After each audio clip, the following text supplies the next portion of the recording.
More now on the news that the Royal Mail here in the UK could be allowed to reduce letter deliveries to 5 or even 3 days a week. It's one proposal to help the service become more sustainable as the number of letters we send plummets. But how does Britain's postal service compare to others around the world? Courtney Bembridge has more from the newsroom.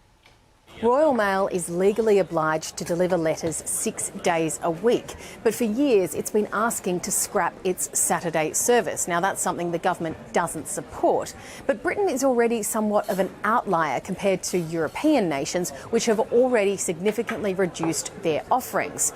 Here's what Ofcom's chief executive said to the BBC this morning. Some countries in Europe, because everybody's looking at this by the way, it's not just the UK, have actually either got rid of their service altogether, their universal service, or they have gone to every other day. So there are some big changes going on out there in other countries. So let's take a look at some international comparisons in a bit more detail. In the US, Singapore, UK and Germany, letters are still delivered 6 days a week, Monday to Saturday. But Germany is looking to reduce that from 6 to 3, and France has already instituted a similar change.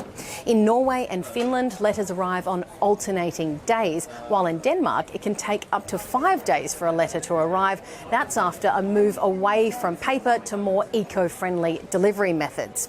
In Australia, mail arrives every second day, while in New Zealand it's 3 days a week. So there is already a model there for reduced letter services.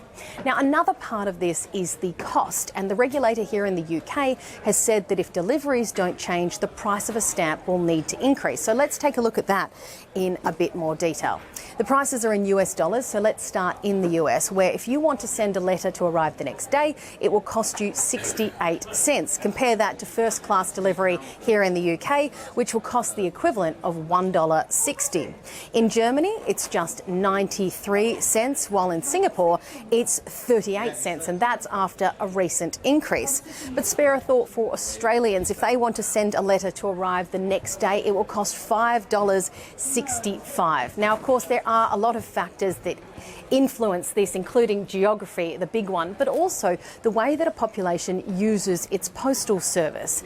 And in many countries, it's unusual to have a letterbox at home at all.